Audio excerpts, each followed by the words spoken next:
I declare that we can all eat cupcakes right now. What a gracious hostess. Sounds good. Works for me. And soon the three of them reached up for a treat. Of course, I want a cupcake. I earned that. Wait, what was the other one? You grabbed two. You'd earned that. You're not interested in any of the cupcakes. I just want one. Hello everybody, and welcome back to the channel, or welcome to the channel if you're new here. My name is Death by Pony. Today we're hopping back into our life. So without further ado, let's hop in. On the third round, I already read that. Then all four of you sat around the lit up dance floor, taking stuff out of bags and sorting into piles, things for food on one half of the room, decorations on the other. Terry and Cove were both cross-legged. Baxter kept his legs stretched out.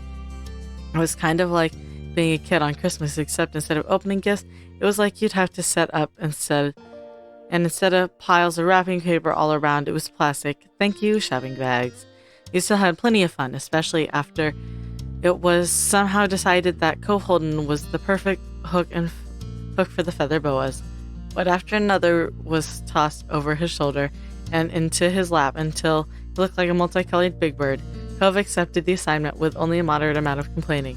When the supplies were completely unpacked, Terry surveyed the collection of plates, napkins, utensils, and plastic cups. Such, she announced that she'd handled the snacks and drink arrangements. She delegated you, Baxter, and Cove to do everything else with the room. After a salute, Terry left the circle and headed into her station. From under his cloak of feather boas, Cove got busy snapping off tags and removing casings, and you and Baxter followed his lead. Emptying bags and bead bags were repurposed for holding trash. Peacefully and productively, your little team worked away on different tasks until groans of frustration echoed from the air. You glanced towards the opposite side of the room. Terry was shaking the chocolate fountain like she was trying to get a prize to fall out of it. Technical difficulties? Baxter started to say the obvious. Everyone in the room was aware of Terry's struggles. Not to worry, I have a bit of experience with those beasts. I should be able to offer assistance. He announced his intentions as he got up. There wasn't much left that had packaging, and you wanted to make sure everything was alright. You decided to go see Terry too. Cove was left to hold down the fort and shrugged. One of the bows slipped down his back. You crossed the floor together. With a wave, Baxter spoke out to the woman hunched over the table. Hello.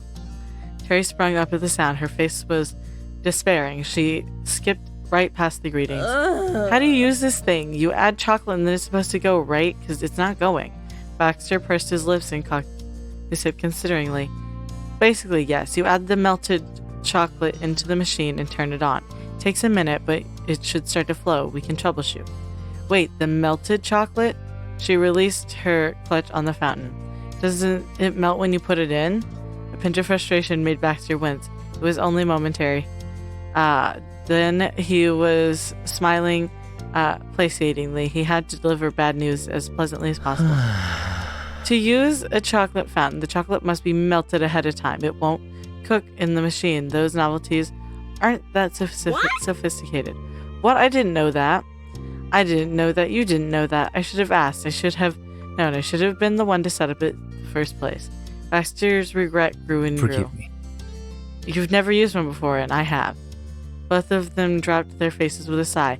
The dramatics of their actions were entirely different levels. Baxter's dejection was subtle and restrained. Meanwhile, Terry could have exaggerated her misery more.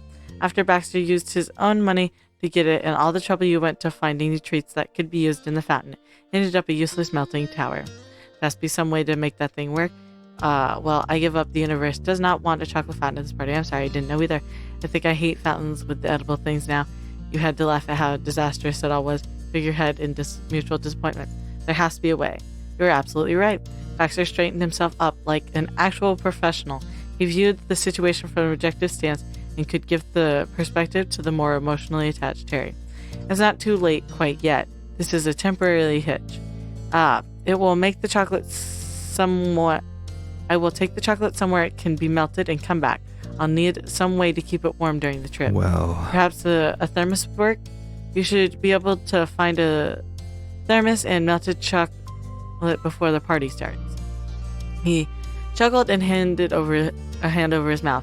That is highly unlikely, but all you need to do is enjoy the parts of the event first. Dance, drink, eat one of those lovely cupcakes. Then he flicked his wrist, gesturing away from his face. I'll return at some point during the event, and the fountain will go up then. We can act as if it was intentional to bring it out later. The idea of the fountain can accompany the serving of the cake. No one has to know it was a problem factor. Thank you, Baxter. You're a real champ. Well, we don't have any other options. Maybe we should give up on the fountain. We'd miss so much of the party. He flashed a bold smile. I wasn't invited to this party. My intention was to leave when it started regardless. What? It was as if the floor dropped out from under you. Ugh. Baxter worked as hard as anybody else to make this party happen. He pulled an all-nighter for it. The fact that he wasn't one of the guests was almost unbelievable. You glanced at Terry. She was frowning. Sorry. The whole thing was a surprise. I never told Randy he was helping throw her a party. She has no idea Baxter is here, and she's shy if she does know Baxter is here, and she's shy if she doesn't know somebody well. None of that was news to him. He was unruffled as ever. Exactly, this is her birthday. It isn't her responsibility to host a near stranger because he elected to involve himself in the planning side of things. Baxter was being reasonable and mature, but that only made Terry feel worse. He frowned deeper into a grimace. She piled job after job on his shoulders because he was just another part of the group. In her mind, now she realized too late, he wasn't and never had been. Can we just tell Miranda you're the party planner? But come on, it's not fair. Miranda wouldn't want you here. Miranda would want you here if she heard what you did. Terry Baxter. He's right. Terry, we can't change things now. We quietly accepted his reasoning. But come on, that's not fair. I get it. Don't let that sour your day, please. I agreed to join knowing that my fun would be before the party began. In fact, I would prefer to leave the party. I want the event we've worked hard to be as good as it can be. I won't be thwarted by chocolate fountain. I won't make the atmosphere awkward by being present after. All I ask is that you enjoy the time we have together. Enjoy the time when I'm not here. This still didn't sit right with you. Not at all, but what could you do? You couldn't decide for Miranda or for him whether Baxter attended or not. Terry accepted it too in the end. Okay, I get it. Thanks. Bye, Baxter. Take care. With that, he sauntered out of the room, a bag of unmelted chocolates in his hand and a smile on his face. In time with the shutting of the door, Terry smacked her palm against the table definitively. This is gonna be the best party I've ever done, no matter what, because it's gonna be the only party I'll ever throw. Never again. Next time, somebody else is gonna have to be in charge. I'll just help. Baxter, kind of already in charge, you snickering. Said snickering. I thought this was a team effort, you joked. Well, don't look at me. I'm not going to be the party planner either. That's the best idea you've had so far, you teased. Help it an okay sign. You massaged the sides of your face. Nah, if he was, the chocolate fountain would be going already. You laughed even more. She laughed too. Come on, James. He's not going to let us down. We can't stop either. Let's finish this. Yeah. He spun around, only to come face to face with Fluffy Cove. He buried himself further in feather boas and began filling the balloons he must have inflated. Right, Cove was left wait alone the entire time. He stared awkwardly as Terry did. What's wrong? Is everything alright? We can only hope, Cove, we can only hope. Okay. Cove left it at that and not any more information assured. So the party decorating continued with one less person. More balloons were blown up and placed about the streamers. Streamers were strung up, and you'd even moved a bench from the corner to the center stage. It would act as a makeshift throne for the queen of the day. Finally, all the trash bags were crated out of the event space and tossed into a dumpster outside. The three of you returned and stood at the center of the now cleared dance floor and admired your handiwork. Wall to wall, floor to ceiling, the room gleamed. Neat. This is good. It does actually. Terry was beaming whiter than you'd ever seen. After a day and a half of almost non-stop preparations, you pulled off something pretty great. It was certainly a homemade arrangement by a group of friends at last minute, but that was half of the charm. Your efforts were easy to see. You sat in a row along the edge of the stage, resting, waiting for the big event. No one talked, and Cove tapped his foot.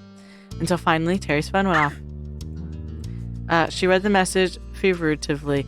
She murmured in haste. It's from Jude. The guests are arriving. I repeat, the guests are arriving. All right. Miranda, her siblings, her parents, aunts, uncles, cousins, friends, and other people. They're going to be in this room any minute. Be ready. Terry shot from the back of the room to the front in a matter of seconds. She hit the music on. Then she strung a few bags along her arms, those that hadn't been used for trash. Cove put the accessories in them for safekeeping after she was done wearing all the boas himself, of course. With that hanging over her, Terry stood and waited at the entrance. You and Cove joined her. Noises could be heard on the other side. Cove's hands clenched. Terry clasped onto his shirt, like she was about to meet her maker. Then the door slowly began to open. On the other side, a small crowd was huddled all together. The head of it was Miranda herself. Oh my gosh! The dazzling pink party room reflected in Miranda's big, sparkling eyes. Terry threw her bag-laden arms into the air. None of them fell off, fortunately. Surprise! Surprise! Surprise! As spoken, Miranda was overcome with surprise. Terry, James, and Cove. Yeah. That's right. What did you think of your party this year? Terry queried her friends eagerly, though the quickness of the question was partly motivated by the discreet anxiety. Miranda blinked as she knew her family weren't the ones who put on this event. She answered with wholehearted appreciation. I love it. It's amazing. Way nicer than I ever would have thought. And we surprised you. We really didn't know what you were up to. You were not just being nice. You're really nice. You definitely got me. I didn't think this much would happen. Especially since it's not my 18th birthday or 21st, a thing like that. It's only 19. What? All your birthdays are a big deal. Randy giggled at Terry's assertion, while her eyes were closed, and you and Terry shared a look. This party was more important than Miranda realized. Thanks a ton. This is exactly what I wanted. I didn't even know it. Cove let out a relief breath. Terry jumped a fist victoriously at the bags she was holding flung around. Miranda's secret birthday bash was a hit. More and more guests gathered and wandered about. They openly admired the room. Terry nodded, please. Woo! It's party time. Let's use the stuff we got. She dumped the contents of each sack on an empty end of the table for everybody to access. A bunch of sunglasses clattered out with the boas. On top of the pile was a white one. Terry stashed that back in the bag and threw it under the tablecloth. He mentally gave her a thank you for the save. Even if Baxter wasn't planning on using it, it was still for him. Miranda gave a clap. It was one delighted after today. Terry sported sunglasses and purple feather boa. Cove just went for a pair of sunglasses. He had enough of wearing those boas already. Or maybe it wasn't any fun when he was only allowed to take one. He managed to fit them over his regular glasses. Miranda got her own oversized shades, but instead of a boa, she was granted her special birthday girl sash to set her apart from the other attendees. Boa, sunglasses, donned a boa and sunglasses. You were good on the accessories. We gotta go with both. This made you feel like the glamorous diva from the interactive play. If only the person who was with you then could be here now. Nice, nice. All decked out for the party, Terry directed Miranda's attention to what else was on the tables. She was charmed anew when she saw waiting for her a row of fake champagne, and outright stunned when her eyes landed on a display of glittery cupcakes. So great. That's so pretty. Did you buy those? Nope, they're homemade. Really, they look like they came from a pro bakery. Thank you. Can I have one now, or are we waiting until it's time for cake? That's your call, birthday girl. She beamed. It was time for the queen to make her decree. Fun. Then I declare that we can all eat cupcakes right now. What a gracious hostess. Sounds good. Works for me. Unison, the three of them reached up for a treat. Of course, I want a cupcake. I earned that. Wait, what was the other one? You grabbed two. You'd earned that. We're not interested in any of the cupcake. I just want one. And bit into it right away. The fluffy cake and creamy frosting were delicious, and all the sweeter knowing how much work had gone into it. Terry licked the shiny frosting first. That was the most intriguing to her. Miranda broke the bottom of the cake off and stuck it into frosting to make a cupcake sandwich before she took a bite. She'd seen it in a video game one time and done it since. Cove crammed half the dessert into his mouth at once. They each had their own unique way of enjoying their confection, but enjoy they did. It was too bad Baxter wasn't there to see the result of your shared labor, and you'd have to at least let him know all the trouble wasn't in vain. While snacking occurred, you caught sight of Jude in the crowd of guests. He'd tied a blue bow around his forehead, and the feathers hung down and partially covered his eyes. But his bangs were so long the view was always partly obstructed, so it didn't make that much of a difference. Miranda's mom and dad, her older two sisters, were going around the room taking pictures and videos. Whenever the camera ended up pointing in their general direction, Terry and Miranda posed like superstars. Seeing the entire Eckert family enjoy themselves really made the effort worth the while. The cupcakes were finished and crumbs were wiped away. Then hand in hand, Terry and Miranda hit the dance floor. Cove's hands meanwhile hovered over the platter of cupcakes. He considered taking another. He closed his fingers and fists. He resisted the temptation. He jerked his head in the direction of your friend, encouraging you to come with. Cove left the snack table to the edge of the lit up dance floor. He didn't go an inch past that border. Clapping and calling out to Miranda and Terry was much partying as he was capable of. Join Miranda and Terry, step by Cove. Keep the wide distance between you and the action. We gotta join them. The two threw their hands in the air when you rushed over. Miranda screeched and Terry chanted your name when you moved with the music. More and more guests crowded onto the bright lights of the center like moths to a flame. Terry whipped and whirled the boa, and Miranda's sunglasses kept almost flying off her face with the quick-footed movements she was pulling. After a couple songs, Terry dragged Miranda to the front so she could sit in the throne you'd prepared for her. It's time for a cheer. Being the center of attention normally embarrassed Randy, but today she couldn't ignore those inclinations. Wait there, Randy. Cove, help me get the drinks around. Searching for you over the sea of people and winked when your eyes met. You've got to make up for not helping at all yesterday. Fine. They got to it pouring, then passing drinks around the room. Cove offered one from the first batch to you. Grim-faced lady saw what was going on, silently helped. A grim-faced lady saw what was going on and silently helped give out the glasses of fake champagne. She knew the drill without being told. You recognized the woman from prior Miranda bashes. It was nice seeing her again, even though you'd barely said two words to each other in all these years of attending the same birthdays. Thanks to the efforts of those three, most people had a cup ready to go. At the front stage, Terry passed the guest of honor her glass too. It was time. Look at all of us. Well, not me, but the other three. Thanks to the efforts of those... Wait, did I read that? Terry passed the guest of honor glass too. It was time. To the B-Day girl. Happy birthday, Miranda. Dozens of sparkling drinks glimmered under the shining lights as they were raised in a toast. People drank and clinked their glasses with whoever they were rubbing elbows with. You took a sip, you chugged the entire glass, you tapped Cove's cup. You only held it a chair and put it back on the table. You're gonna tap Cove's cup. He smacked your glass with his in tandem. Overcome by excitement permeating in the room, it spilled a little. Oops. Good thing those cups weren't actually glass. Yeah. It was intensely sugary. The bubbles pleasantly tickled your throat. It was as if the entire essence of the party, the thrills and the sweetness, had been distilled into a drink. With half-full plastic champagne glasses, Miranda leapt from her seat off the stage and landed in the crowd on the dance floor. That got a second round of cheering. Terry followed right after, as celebrating resumed full force. You were part of the crowd, jumping to the beat. Cove did not quite dance himself, but he did bop his head to the music and tap a foot. Like the cupcakes, you all relished the moment in your own ways. The afternoon was the party to end all parties, for better or for worse. The music and cider flowed without stopping until, yo, Randy. Miranda's big brother slipped through a few cracks in the walls of dancers until he reached the heart of the dance floor. Food's here, it's cake time. Woo! Yay! Miranda gave a final gleeful twirl on her tiptoes. The birthday sash fluttered.